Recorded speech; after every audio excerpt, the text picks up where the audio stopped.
I can still smell it, the cheap perfume you love so much, but never wore for me, clinging to a shirt that isn't mine. No, the shirt's a size too big, the fabric rougher than I'd ever choose. It reeks of him, and for the first minute or so, I just stand there, holding it up to my face, breathing in that stale floral scent. My eyes burn, but I don't let myself cry. Instead, I toss the shirt aside like it's contaminated, something worse than trash. I step back, feeling my throat tighten, and my lungs forget how to expand. That's when my phone slips out of my hand and crashes against the hardwood. The screen goes dark, cracks webbing across the glass. I don't bother picking it up. I stomp on it, smashing it, because I'm tired, so damn tired, of rechecking messages or voicemails or those recordings I made by mistake. I'm tired of seeing any new clue that you're not mine anymore. And yes, I'm talking to you. Don't even know if you'll ever watch this video or hear this confession. Part of me hopes you will, just so you can understand what it feels like to be me right now, this dog you kept chained to your side. But another part hopes you never see it. I don't want you to see me like this, raw, hollow, fighting for composure, because I was proud once. I might not be a big man in the world's eyes, but I've always been steady. That was my pride. And now I'm picking up pieces of a phone I intentionally destroyed, imagining your laugh if you saw me on my knees collecting shards of plastic. Let me start earlier, though not by much. 2 nights ago, I set my phone to record a lecture. Some boring business talk about updated tax regulations I intended to listen to later. You remember me telling you I had that continuing education course. You nodded, said, "Sure, honey," in that breezy, half-listening tone. My first mistake was trusting you. My second was forgetting to turn the damn recorder off. It stayed on for 2 days. 2 full days of random clatter, me in the car, me half asleep watching the news. Not a single interesting thing there. I'd have trashed the entire file if the final hour or so hadn't caught my eye. Right before I pressed delete, I saw a timeline wave across the audio that was different, like voices, so I clicked play. At first, I only heard scuffling, some faint clicks, probably from me tossing my phone onto the table. Then came the rustling of sheets and hushed breathing, but not my breathing. I recognized yours immediately, softer, with that smoky edge you get when you're feeling lazy and content. And then, a man's laugh, deep and rough, cutting through the static. My heart stopped, because I knew it wasn't me. Even now, my hands shake remembering the rest. You said my name. God, I wish you hadn't. Not in the sweet way you used to say it when we first married, or the casual way you do when we planned grocery lists. You spoke it with such condescension, like I was some clueless boy who didn't get the joke. Then you both started talking about me as if I existed solely for your convenience. He doesn't get it, you said. So easy just having him around. You giggled, as if I were a wind-up toy you set aside when you were bored. Then he, your lover, chimed in, calling me a dog. He's got that puppy look, he said, begging for a leash. I can't describe what that did to me. Let's just say something inside me cracked, maybe the same part that wanted to smash my phone today. But I kept listening, eyes pinned to the screen, as if I might see into those voices, see the pictures forming in your heads. He called me handy to have around. He told you it was thrilling to fool me, to make me believe I'm the only man. You moaned something I can't repeat. Then, sounds, sheets shifting, deep, satisfied exhalations, soft moans that make my stomach turn even now. I'm not going to lie. I fast-forwarded. I didn't want every detail. And yet I had to know. My breath came shallow. My heart hammered so loud it practically drowned out your words. By the time it ended, I was trembling so violently I nearly dropped the phone. I'd never felt so powerless, so completely stripped of my manhood. And you know what? That's when something else surfaced. Rage. A quiet, simmering anger that I've only felt a few times in my life. Like when I was a kid and someone tried to bully my younger brother, but I didn't confront you. Couldn't. I just turned the phone off, set it aside, and stared at the living room ceiling. The next morning, I found myself walking around in a fog, remembering how you smiled at me before leaving for work. It was the same smile you'd used for years, a little forced, as if I were background noise. Or maybe that's just how I read it now. That day, I took a step I never thought I would. I drove to the gym you go to sometimes, the same one I'd caught glimpses of on your credit card receipts. You'd never hidden it, not exactly, but you also never invited me to join. Said it was your time. You needed it. I had my suspicions, so I walked in. It's a small place, more of a cross-training box. I flashed a week pass I'd printed online. And that's when I saw him. Tall, broad shoulders, that cocky grin I recognized from the audio. The same voice. Hard to mistake that rasp, like he's always half laughing at something the rest of us aren't in on. He was showing some guy how to adjust a weight bench. I was standing at the entrance, feeling my pulse climb. I wanted to smash his face in right then. But I didn't, because sometimes the best weapon is trust. If you trust the wrong person, you hand them the blade. He taught me that. But if you reverse it, if you make them think you're the easiest target in the world, you get close. Close enough to strike when the time is right. So I forced a smile, approached and said, "I'm new here. Could you show me around?" He turned, gave me a once-over. Probably noticed the stiff set of my shoulders, or the faint tremor in my hands. He had no idea who I was. Just another middle-aged guy trying to get in shape. He flashed that grin, and it damn near made me sick. But I extended my hand. He shook it, solid grip. "Name's Mike," he said. "I can help you out." "Thanks," I managed. "I'm Rob." I hated giving him my name, hated letting him have any piece of me. But I had to pull it off. That first day, he walked me through weight machines, introduced me to a few regulars, gave me tips on improving posture. He was confident, casual. He had a scratch on his chin, fresh enough to still be reddened. I couldn't help but wonder if you gave him that, maybe in some heated moment. The thought almost broke my cool, but I kept it together. By the second day, we were chatting like new acquaintances, maybe even friends. He offered me advice on my form, talked about his side gigs as a mechanic, bragged about a new Harley he'd customized. I acted interested. I asked about the engine, pretended I was clueless so he could educate me. Guys like him love feeling superior. He asked what I did. I said, "I'm a tax consultant," which made him laugh. An arrogant bark that echoed. "Man, those suits are always after me. Maybe you can help me figure out a loophole." He gave me a playful elbow to the side. I forced a grin, told him I'd be glad to share some tricks. He smirked. Good to have a friend on the inside. He leaned in, like we shared a secret. Meanwhile, at home, you barely looked at me. Or maybe you did, and I was too numb to notice. I was busy burying my fury under a shell of politeness. That's the thing about trust. You can also use it as a shield. Every time you asked, "How was your day?" I'd murmur something vague. Part of me wanted to drag you by the arm, show you the phone's recording, and make you hear your own moans. But no, I needed time. Because trust is a weapon, but so is patience. I'd only get one chance to reclaim some shred of dignity. I had to make it count. You might remember me leaving the house earlier than usual or coming back later. Maybe you didn't notice at all. I paid more attention to your phone calls, though. The hush in your voice whenever you answered texts in the kitchen. The subtle way you angled your body so I couldn't see the screen. Little details that told me you were still feeding that affair. And then, that night, the second to last time I let myself sleep in the same bed as you, you turned your back to me.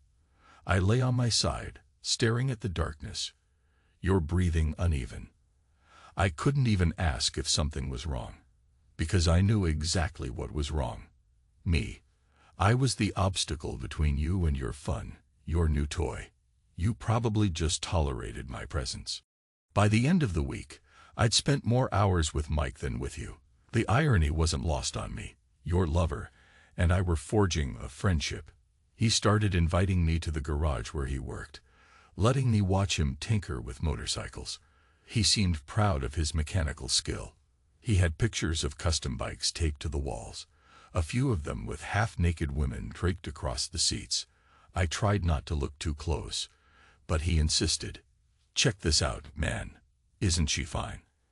I swallowed, forced a nod. If he only knew that the only woman who mattered to me was the one he was sharing his bed with. My bed, in spirit. He offered me a beer a couple times. I took it, sipped slowly while he talked.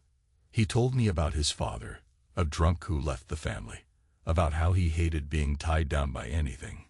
Bosses, relationships, whatever. He spoke about you without naming you, calling you "this babe I see sometimes." He bragged about how she's got a husband, but he's clueless. I'll never forget the way he smirked. Dude's a real doormat, apparently. My chest tightened so hard I thought I'd pass out. But I just nodded, swirling the beer. "Sounds like a real fool," I said, letting the bitterness coat my words. He didn't suspect a thing. Because to him, a tax consultant with mild manners couldn't possibly be a threat. I let him bask in that assumption. A part of me wanted to ask him, "Do you even love her?" But I kept quiet. Love is such a worthless concept in that man's vocabulary. He doesn't love you. He loves the triumph, the power, the sense of taking what belongs to someone else. And from the recording, from your words, it seems you love that, too. The excitement, the secrecy. Time dragged on. My days were a whirl of forced normalcy. I'd head to the office, handle clients, meet Mike at the gym, pick up bits of conversation. I pretended everything was fine at home. But at night, I'd lie awake thinking about your skin pressed against his, your warm breath on his ear. The recording haunted me in short bursts, like nightmares. And the worst part, there was a piece of me that still remembered how sweet you once were, how your eyes lit up on our wedding day, how I used to bury my face in your hair and feel safe. That memory cut deeper than any insult, because it reminded me of how far we'd fallen. Then one evening, you got dressed in your night-out clothes, tight jeans, that shimmering top, hair done up. It was a Friday. You told me you were meeting a friend. I just nodded. "Sure," I said. "Have fun."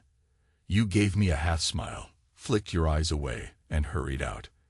As soon as you were gone, I grabbed my keys, left the house. I didn't follow you. I couldn't.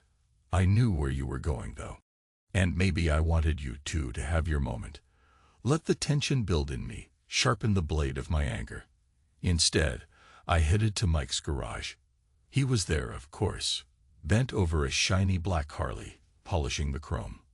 When he saw me, he straightened up. "Hey, man." Perfect timing. I was about to wrap up. "Check this out." He ran his hand across the seat. "Just got this baby. Plan to take her for a spin tomorrow." I forced a grin, walked over. "It's a beauty," I said, sounding as casual as I could. Inside, I wanted to see the thing burst into flames. But I reached out, let my fingers trace the curve of the metal. He started talking about horsepower and modifications, losing himself in the details. I let my mind drift. And that's when he said, "You know, I might introduce my girl to it. She's kind of high maintenance, but man, you should see the way she looks at me." He chuckled. "She's married, but that poor bastard is clueless. He has no idea." I stared at him. My expression must have shifted, because he frowned. Something up. For a second, I thought I'd blow it. My fists clenched. I took a step back. Then I forced a shrug. "No, just, you must be careful, you know. Husbands can be unpredictable." He grinned. "Nah, not this one. If he had a spine, he'd have shown it by now. He's a cuckold for sure." That word. It burned my ears, made my vision blur with hatred. But I swallowed it down, just like I'd done all week. We parted ways soon after. I could barely look at him. I think he thought I was just tired. Days passed in a slow, grinding pattern. I showed up at the gym, let him talk about the next step in customizing his Harley. He liked to call me Buddy. Hey, Buddy, pass me that wrench. Buddy, can you spot me on this bench press? Meanwhile, every time you stepped through our front door, I caught the faint smell of that perfume lingering on your skin, that floral trace of a man who wasn't me. My mind was a war zone. Half of me wanted to cut ties, walk away with whatever dignity I had left. The other half wanted to claim revenge in some dramatic, savage way. But I'm no killer. I'm not an unhinged man looking to commit a crime of passion. I'm just done being used. I realize trust, when turned into a weapon, can be lethal. You can expose a man's weaknesses. You can wait until he hands you every secret you need. Then you strike at the exact moment that leaves him powerless. The tension snapped one night when I got a call from him, actually from his phone, while I was alone at home. I answered, and for a split second, I thought maybe he'd discovered the truth. But he just said, "Hey, Buddy, I got a favor to ask. My new Harley's running a little rough. Could use an extra pair of hands in the shop tonight. Maybe after, we can grab a beer." I could smell the trap. An opportunity he was handing me, though unknowingly. He gave me an address to a basement workshop he sometimes used for side projects. Not the main garage. I'd never been there before. Perfect. I said yes, because I was ready. Ready to see this through, to get close enough that no illusions would remain. If I'd had any lingering doubts, they'd burned away the moment you left the house that afternoon, breezing out with your phone clutched close to your chest. Not a word of explanation. Let me guess. You were texting him, telling him you'd see him soon. I sat in silence for half an hour, imagining the two of you laughing at me. Then I grabbed my jacket, got in the car, and followed the route on my GPS. The basement was grimy, the floor stained with oil, flickering lights overhead, the smell of grease and metal. Mike was hunched over the bike, wiping the chain. He turned and greeted me with a broad smile. "There you are. Glad you could make it." A single overhead bulb cast shadows across his face, made him look harder, meaner. He tossed me a rag. "Mind cleaning the pipes while I check the carb?" I nodded, stepping closer to the Harley. It was a monstrous machine, black and silver, shining even in that dingy light. I could sense his pride in it. He bent over, fiddling with the engine. "Sometimes I think about going cross-country," he said. "Just me and my bike. Maybe take my girl with me if she's up for the adventure. If not, I'll go alone." He laughed. "Women are replaceable, right?" My grip tightened on the rag. "Is that what you think?" He shrugged. "Sure. They come and go. This one's fun, though. She's got a fiery side, and she's not half bad in bed." He gave me a conspiratorial glance. "I got her husband wrapped around my little finger, too. Told you about him. He practically begs to be used. A real sucker. You ever seen a guy like that?" I set the rag down. My jaw felt so stiff I could barely form words. But I forced out a calm tone. "Maybe once or twice." He snorted. "They're all over, man. Too scared to face reality. Or maybe they like it. Who knows?" "Yeah," I muttered. "Maybe they do." I paused, felt my heart pounding. "So, you trust me, right?" He turned. "Huh." "You trust me?" I repeated, like a friend. He squinted, clearly puzzled by my sudden intensity. "Sure, man. Why wouldn't I?" I felt a surge of dark satisfaction. "Just making sure." He lowered his gaze back to the Harley. "Hand me that wrench." I leaned to grab it. In that split second, he must have sensed something off in my posture or the look in my eyes, because he jerked upright, the tool in his own hand glinting under the light.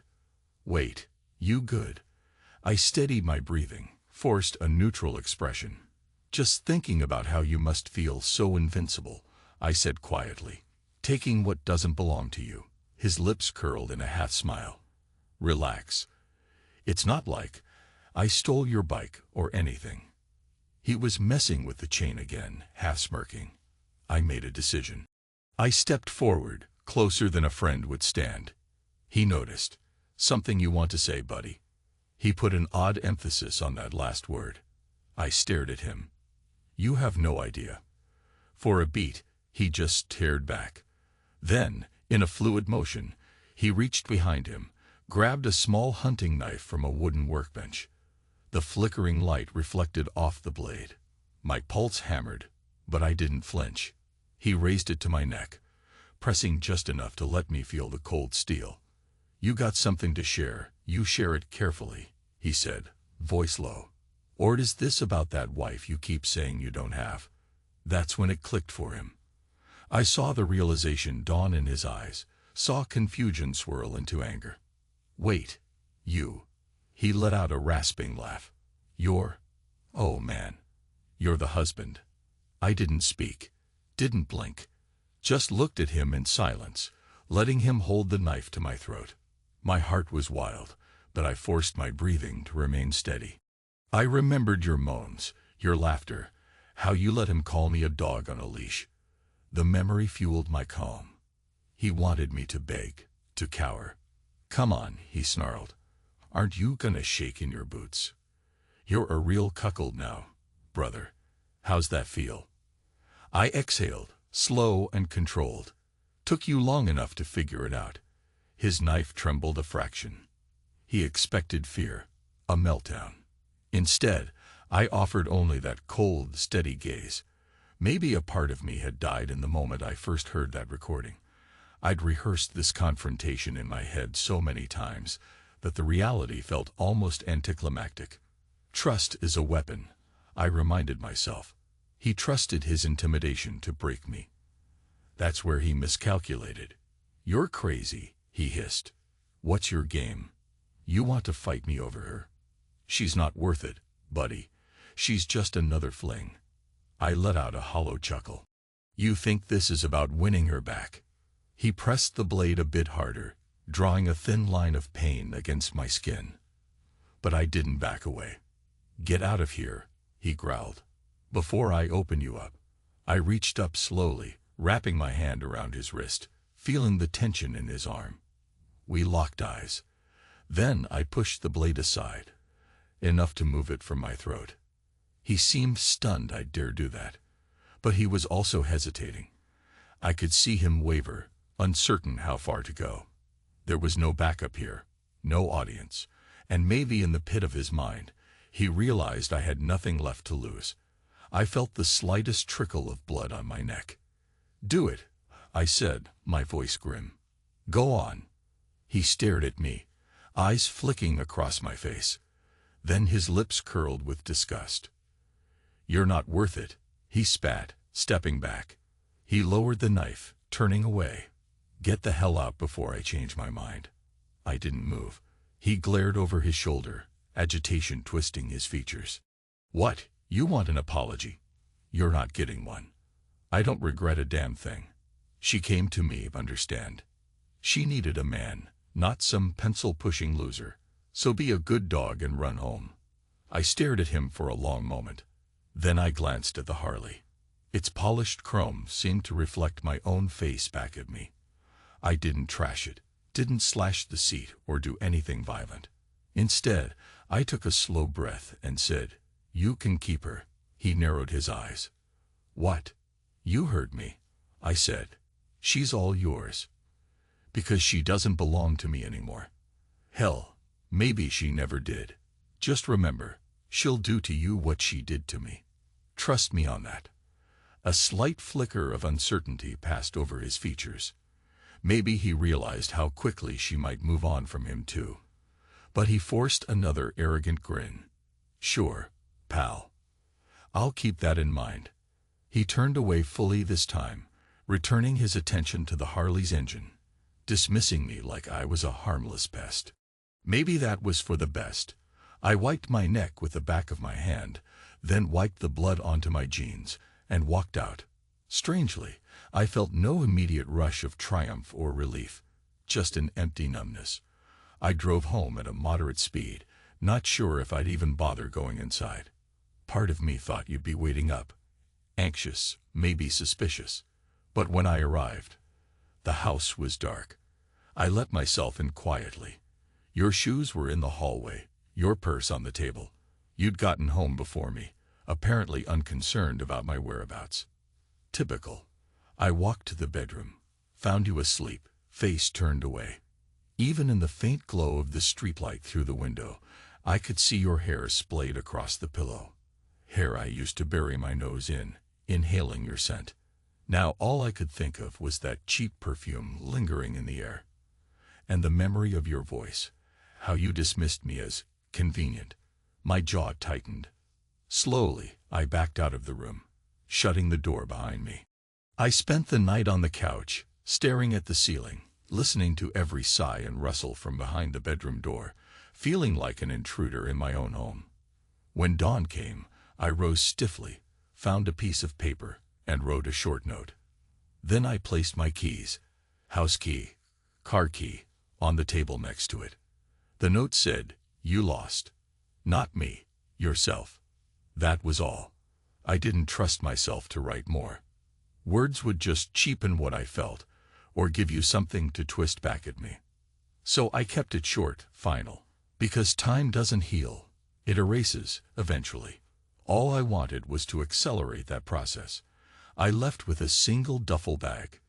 Inside were some clothes, essentials, and one prized item. A plane ticket to somewhere else. I'd bought it days ago, not sure when I'd use it, but certain that I would. By the time you found the note, I'd already be gone. Maybe you'd shrug it off. Maybe you'd panic, try calling me. But my phone was shattered. I had no intention of buying a new one anytime soon. Stepping out onto the porch, I took a deep breath of the cool morning air. The sky was still that pale color before sunrise. I heard a distant car passing, the hum of life going on around me, oblivious to my personal implosion. There was no dramatic farewell. No doors slammed in your face. I was just done. So here I am, speaking into this camera, addressing you as if you might listen. But it's mostly for me. Because trust is a weapon, and I'm done letting it be used against me. I trusted you with my heart, my life, and you handed it over to another man for sport. You both tried to break me.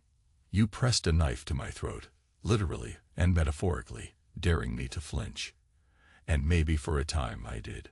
But not now. Not anymore. I want you to know I didn't leave out of cowardice. I left because staying was pointless. Staying would mean letting you toy with the scraps of what I had left. You turned me into a dog in your eyes. Well, that dog learned how to slip his chain. And ironically, it was your own lack of respect, your own arrogance, that handed me the key to freedom. I'm not proud of how numb I feel. I'm not proud of how easy it was to walk away from a decade and a half of marriage. But I guess that's what happens when you find out you were living with a stranger, someone who saw you as a convenient accessory rather than a partner. If you ever watch this video, I hope you realize that. I hope you feel at least a fraction of the emptiness I've carried these last few weeks. Mike might brag he won, but what did he really gain? A woman who enjoys deception. A fling that might last until the next spark comes along. It's a hollow trophy. He can keep it. As for me, I've got a flight in a couple of hours. Destination. Not sure it matters. Maybe I'll rent a small place, set up shop as a tax consultant in some quiet town. Maybe I'll take a break from that altogether, see if I can fish for a living or work with my hands. Whatever I do, at least it'll be on my terms. I'll build a life out of the ashes of what you burned. I'll do it step by step, day by day. And if trust is an option again, I'll guard it like the loaded weapon it is. Because I won't make the same mistake twice. This is probably the last time I'll speak like this. Once I stop recording, I'll slip this device into my bag, and by the time I land, I might delete the whole thing. Or maybe I'll keep it for myself, to remind me of how close I came to losing everything that made me a man, my dignity, my sense of worth. Sometimes we need to confront our darkest moments to remember who we are. Anyway, that's it. That's the story.